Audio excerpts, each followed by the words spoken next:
Welcome to the Well Seasoned Librarian Podcast. I'm your host, Dean Jones. This is Season 10, Episode 10. Today, we'll be talking with author and journalist Mark Thompson. He is the Associate Editor of Current History and is the author of several books, two of which deal with cuisine and recipes and cookbooks in early California history. I'm going to take you now to my conversation with Mark Thompson. Welcome to the Well Seasoned Librarian Podcast. Today, I am very honored to have on this podcast author Mark Thompson, who currently resides in Philadelphia, and he writes about law, history, and food, among other topics. His book, Vintage California Cuisine, traces the origin of the state's unique culinary sensibility to the earliest cookbooks published in California. He has written for dozens of publications, including The Atlantic, The New Republic, The Wall Street Journal, and Los Angeles Times. Mark, welcome to the podcast. Thank you for having me. And Mark, for our listeners unfamiliar with your work, can you talk about where you grew up and went to school? Well, I grew up all over the place. I lived in probably a dozen different cities. I've been in the Philadelphia area for the last 10 years, but I lived in Los Angeles for 25 years before moving east. You mentioned that I write about law, among other things. I did actually go to law school, got a law degree. Oh, wow. Intended to become a lawyer, but realized before I finished, I didn't want to be a lawyer. I did get the degree and went into legal journalism, but found ways throughout my career to make time to write about things that I was more interested in, including agriculture and farming, which led to food and culinary history, among other topics. Living in the Bay Area in California seems to have had its mark on you when I look at your books. Can you talk about the state and how it captured your imagination and led to you writing books that have its history as a central character? Well, I moved to Los Angeles in the 1980s, 1985, and began to work for a legal affairs newspaper, writing about law. I also began gardening year-round in my backyard, something I'd never been able to do before moving to California, and started visiting farmers markets, which in those days, in the 1980s, early 1990s, were just beginning to take off. California has spectacular farmers markets, and got to know some of the farmers. Was fascinated by the array of interesting crops that they were bringing to market, and was there on hand to see the fluorescence of this, what became a large business growing for farmers markets, and all of the innovative farmers who were producing for farmers markets. So I started a newsletter about farmers markets. I was especially interested in some of the regulatory and legal aspects of running a real farmers market that is for real farmers and not imposters who are posing as farmers. There were some lawsuits underway in California in those days to try to preserve the integrity of farmers markets.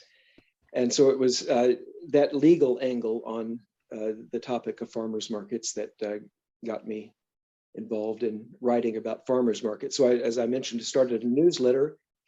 And in the newsletter, I had a section for historical cookbooks. Had a little write-up in every issue about an early California cookbook. And so that's how I segued into writing about culinary history. And that really got me started on researching early California cookbooks. So it was a rather roundabout route to get from going to law school to writing about culinary history and early California cookbooks, but that's the route I followed, and continued the interest in farmers markets and culinary history and early cookbooks from that point on. I grew up with farmers markets, and I've always loved them. And I've seen them kind of have different points of change through the years. I remember when I was younger, it seemed predominantly to be just vegetable vendors. And then Now when I go to one, I find there's a couple stalls of vegetables, but not always vegetables, which is frustrating for me. Like, I mean, it's nice to see somebody selling soap, but that's really not why I'm there. And Mhm. so but I often can get some amazing produce, and we're lucky in the Bay Area. We're blessed with some legendary farmers markets. The Pier Farmers Market in San Francisco being one of them. What have you felt like through the years as you've seen them change and kind of seen different ways they've operated? Are you familiar with their history and how they've come to be? Well, yes, they really began to take off in the 1980s and 1990s. They were intended to be a place where farmers could sell directly to producers things that they had grown, and where consumers could buy from farmers, knowing that the produce was made, the produce was grown by the person selling it. But as it became a big business and involved lots of money, there were efforts by non-farmers to get a toehold in farmers markets, and there were examples of blatant cheating, people buying produce at a wholesale market and bringing it in and posing as a farmer who grew it themselves. So farmers markets responded by creating regulations, and some of the best California farmers markets led the way in that respect. It's difficult to do, but a good farmers market can devise rules that will maintain the integrity of farmers markets. And you could see as the years went by, those farmers markets that were well regulated and that did set up rules to exclude imposters, the real farmers blossomed and were able to experiment, take risks, grow new things, and competing with other farmers, not competing with wholesale produce. So you could just see over the years the array of fruits and vegetables proliferated. Every year, farmers would find new crops to introduce and new varieties. And so at the very best farmers markets, and there are some in the Bay Area, the Santa Barbara farmers markets are excellent. There are some really good ones in the Los Angeles area as well. Oh yeah. You could just see the effect of the market encouraging innovation and encouraging farmers to continually look for new items. And so it just it was fascinating to see over the course of several decades that I've been closely following markets, how it has really spurred creativity and has helped support a lot of small farmers who couldn't make it at a wholesale level, growing for supermarkets. I personally like buying food straight from the farmer, and oftentimes I find that the quality is head and shoulders above what's in the grocery store. Do farmers do particularly well selling at farmers markets? Well, it's a tough business. They not only have to maintain a farm, but also have to handle the marketing. So it's even at the very best farmers markets, it's a challenge for farmers to make a living. I think some of the best farms that grow for farmers markets have also found other outlets, for instance, selling directly to restaurants, and selling to some markets, some retail markets that support small farmers. So selling at a farmer's market alone probably wouldn't be enough to keep a farm in business, but it certainly does provide a significant source of revenue for farmers. and hopefully also serves to educate consumers about the value of locally grown produce, about seasonality. Consumers who shop at farmers markets understand that you should not expect to get a decent tomato in the dead of winter. But there are plenty of other things in the winter months that local farms can produce.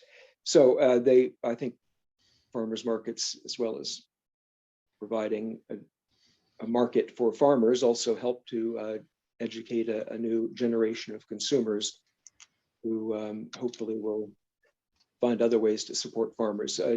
Buying directly from the farm through CSAs is another spinoff that many farms have pursued as another source of revenue. But farmers markets really helped kick off the whole revolution in small farming in many parts of the United States.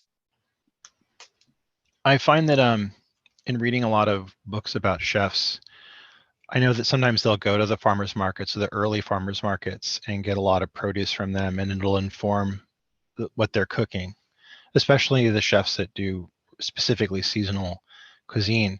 Do you think the farmers markets have influenced California cuisine? Yeah, I think definitely they have. Just by providing a place where farmers can experiment with new crops and can see what catches on. And there are all sorts of crops that 30 years ago were considered very exotic that are now mainstream. Things like arugula. Yeah. Also all sorts of salad greens that were really introduced at farmers markets and that are now mainstream. But I think many of the innovative chefs who began shopping at farmers markets when farmers markets began to take off would meet with farmers, and our farmers would seek out chefs and would plan what they intended to plant in the coming season with input from chefs. So it was a symbiotic relationship and helped both farmers and restaurants and cuisine in general. But by providing a market for new produce, for experimentation and innovation, I think farmers markets have been instrumental in diversifying the array of fruits and vegetables that are now widely available. I want to talk about your writing a bit. You're the associate editor of Current History, the nation's oldest foreign affairs journal. Can you talk to me about your work with this journal and what it's meant for you and your writing?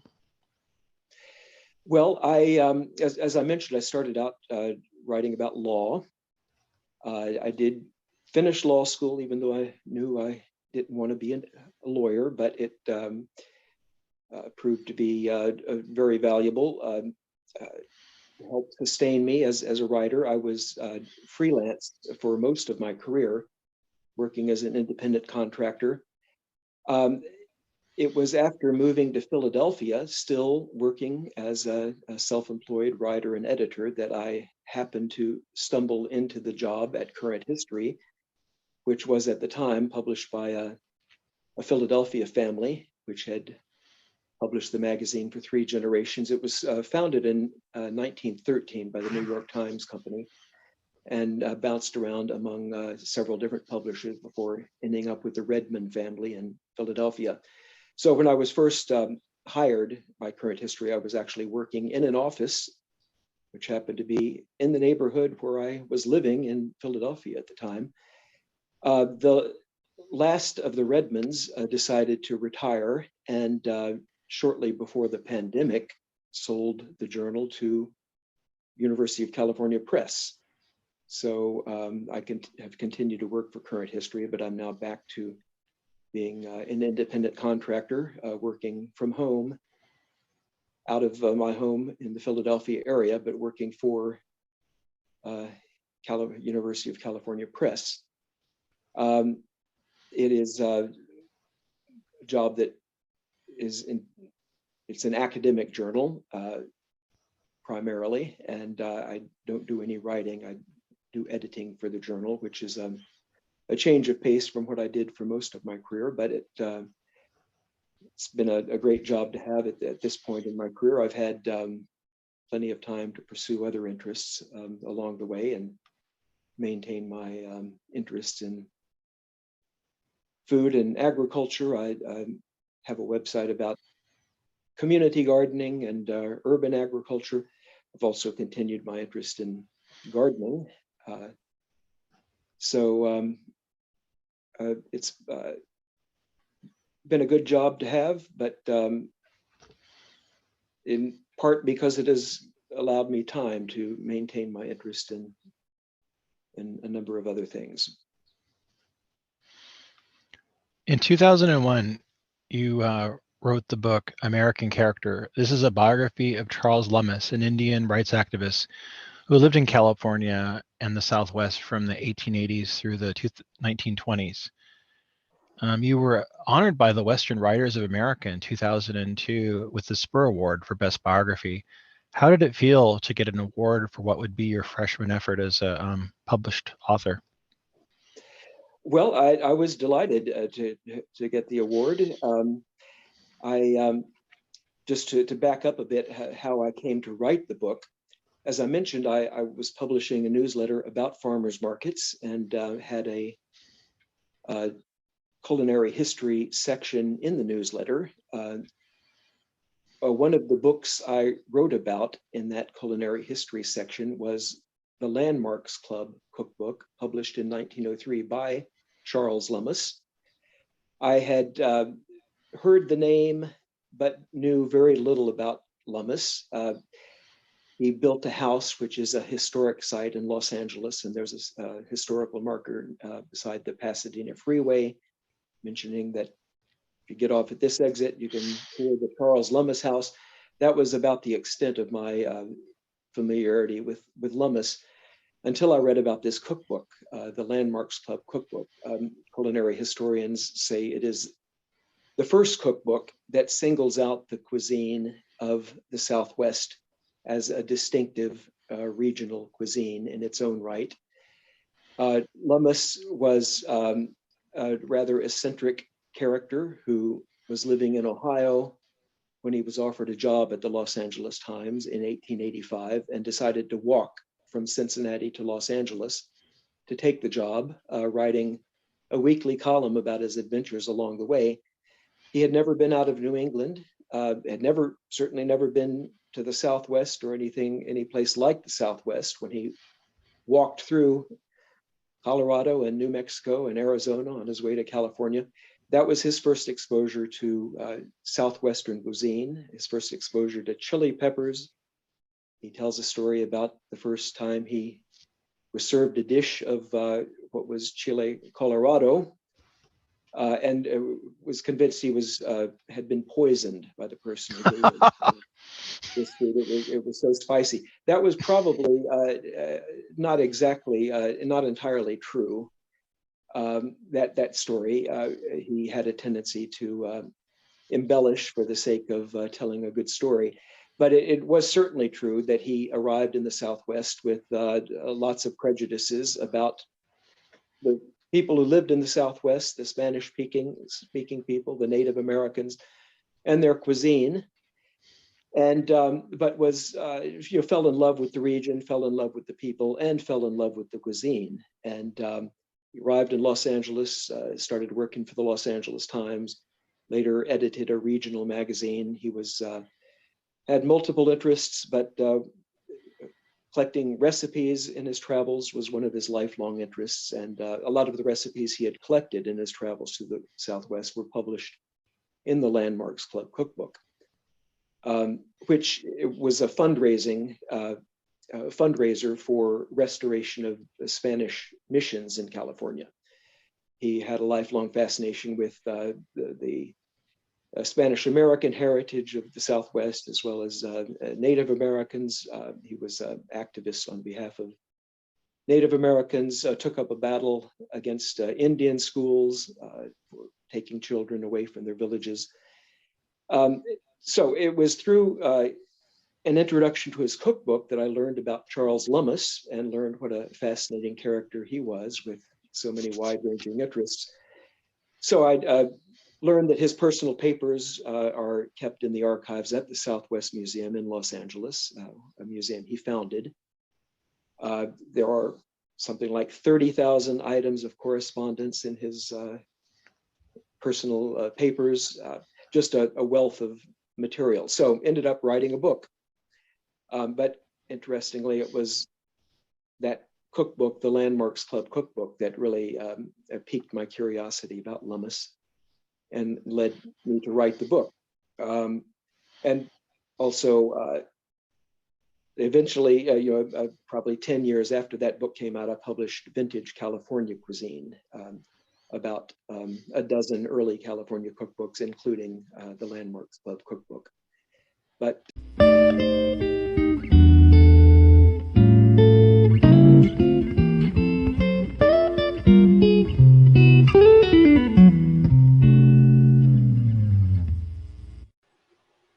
This episode is sponsored by Culinary Historians of Northern California, a Bay Area educational group dedicated to the study of food, drink, and culture in human history.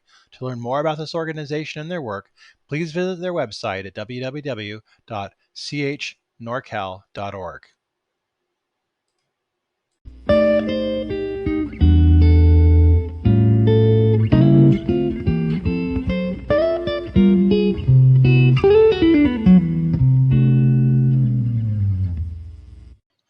I want to talk about the Vintage Cuisine book a little bit. I really enjoyed it.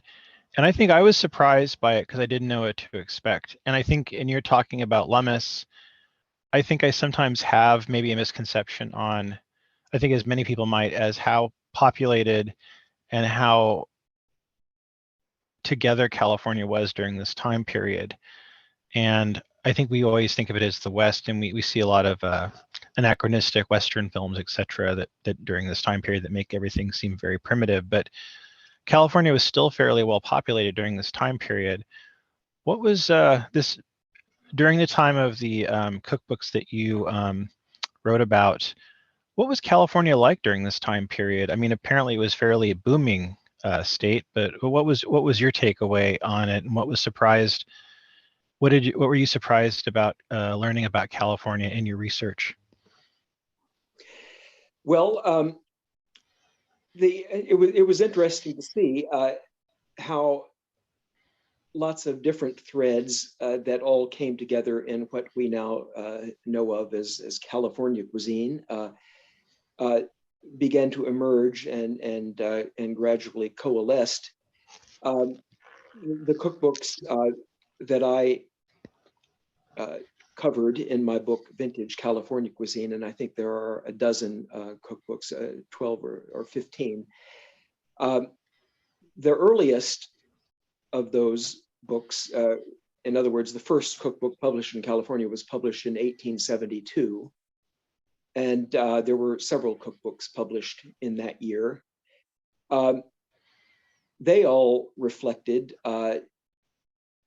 what was then a predominantly a New England heritage in San Francisco, where those books were published. That was, well, the Continental Railroad had been completed in 1869, but until then, the best way to get to California was by clipper ship from New England to San Francisco. And you can clearly see the influence of that aspect of California's history in those early cookbooks. They have recipes for Nantucket chowder and other types of New England dishes, and reflect very little awareness of what was available in California at the time. Some of the other early cookbooks, however, show some of the other threads.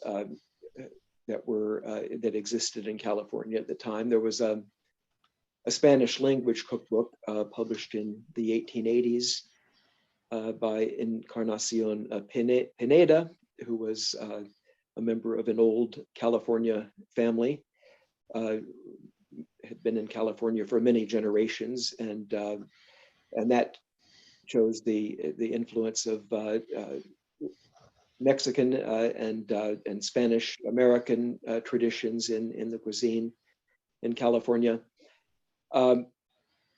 You also see in some of the early cookbooks published in the 1880s and 1890s, California or San Francisco at that time was a wealthy city after the gold rush. It had luxurious hotels, the St. Francis Hotel, the Palace Hotel. Each of those hotels had a celebrity chef. I think both of those chefs, Victor Hertzler at the St. Francis Hotel and Jules Harder at the Palace Hotel, they both had experience in Europe. Francis Hertzler had been the chef for one of the czars of Russia and for the king of Portugal. So they introduced yet another strain into the varying threads, culinary threads that were coalescing in California.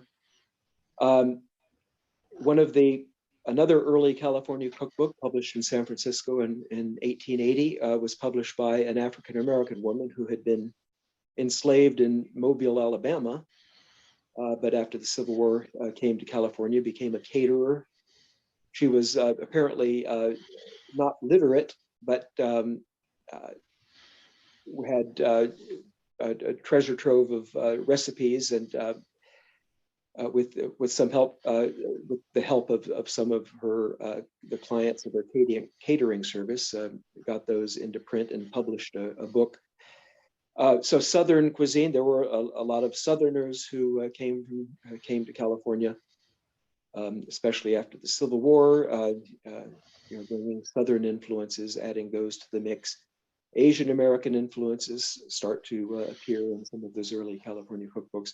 So it's interesting to see how while no book, or it seems, no individual was pulling all of those threads together, that wouldn't happen until really the 1970s.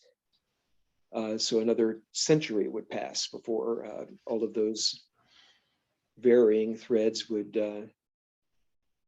coalesce and emerge and produce what we came to know as California cuisine. But it was it's interesting to see. You can see evidence of the origins of some of those diverse influences in some of the early cookbooks. I really loved reading it, and I liked seeing. To me, it was really interesting. Like, I remember when I read the Foxfire books, for instance, there was a lot of food preparation, and it kind of brought home, how spoiled we are today with, all our Cuisinarts and previously prepared food. Like, I can go buy a bottle of ketchup. At this time, you'd have to make your own. And so getting to see the different food preparations and the methods used was a really cool historical perspective. I really like some of the recipes. I was actually inspired by a few of them, and I really do want to make a few of them. Just like off the top of my head, the fig marmalade is one I want to try fairly soon. I have a fig tree, and a few others. Did you try any of the recipes in there, or did any of the recipes inspire your cooking? Yes, I've experimented with a fair number of them. As I mentioned in an editor's note, first of all, I reprint these recipes verbatim. Mm-hmm. Yes. Most of them do need to be modified. For one thing, we're not cooking over a fire these days. Yeah. So, and I also selected recipes not necessarily because I was recommending them to readers, but because they were glimpse of history. Yeah. Some of them you would not want to replicate. Right. Now, the second culinary history book, Vintage Vegetarian Cuisine, some of the early vegetarian cookbooks were written by purists who, some religious fanatics who believe that salt, spice, anything flavorful would stimulate darker impulses, and so basically some of those recipes are single ingredient, boiled mush. It's interesting historically. I don't think anyone today would necessarily want to eat them or try them, but quite a few of the other recipes are really interesting, and I've cooked quite a few of them. I've modified, adapted some of them. And now you mentioned fig marmalade. I'm a big fan of figs. I've got a fig tree of my own. I'm hoping I can get a harvest. I haven't tried the fig marmalade recipe, but some of the ones that I like, I mentioned Encarnacion Pineda. Yes. One of the recipes I've made several times is a stew made with ground walnuts and pineapple and chorizo and tomato. It's a chicken stew, and there are some other interesting conversation pieces. That one of the cookbooks I write about in Vintage California Cuisine, Bohemian San Francisco, that was published in 1914, I believe. But the author published recipes from some of the leading San Francisco recipes of the day. And there's one chicken baked in a coconut, which is, I've made that, and that's interesting. Some interesting condiments and sauces, plum ketchup, which is really good.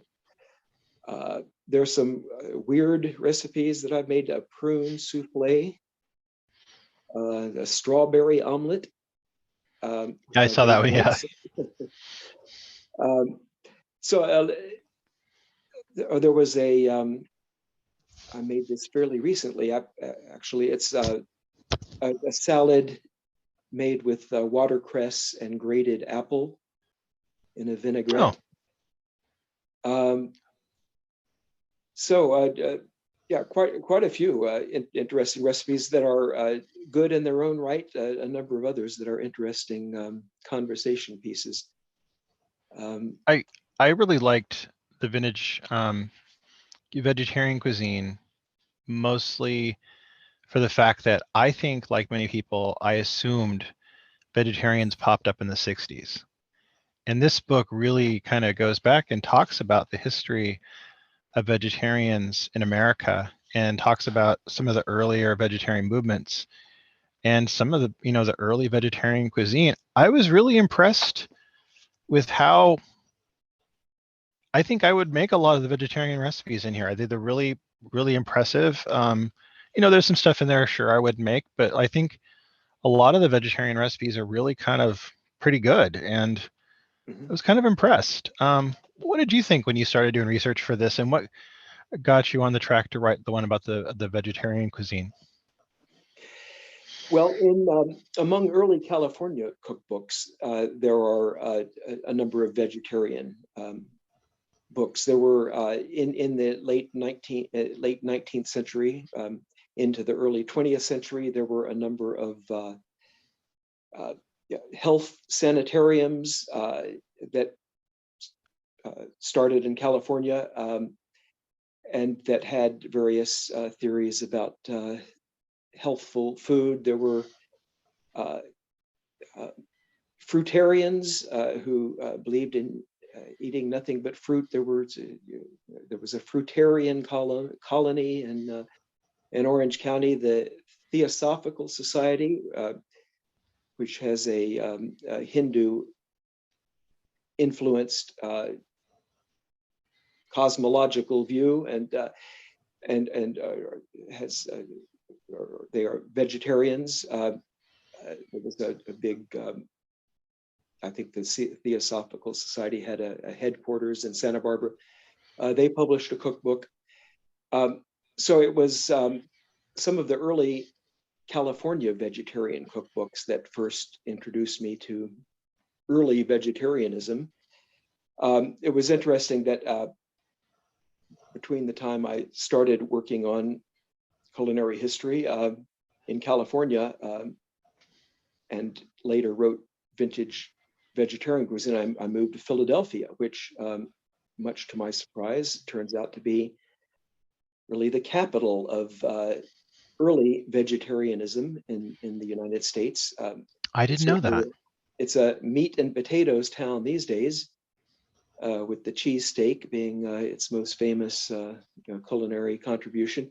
But in 1817, a group, a religious sect from England, they called themselves Bible Christians, immigrated to Philadelphia, and they were vegetarians based on their interpretation of the Bible and the book of Genesis, because Adam and Eve were vegetarians. And all of the early characters in the book of Exodus in the Bible, all of those people who lived to the age of 600 and 800, they were vegetarians. So the earliest vegetarians were religious sects, including this group called Bible Christians.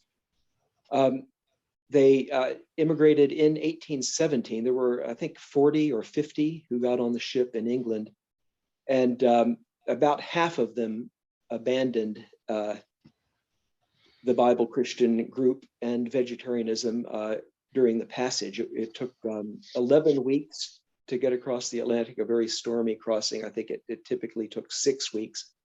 They were stuck on the ship for 11 weeks, and about the only food on a ship at sea for that long in those days was salt beef and salt cod.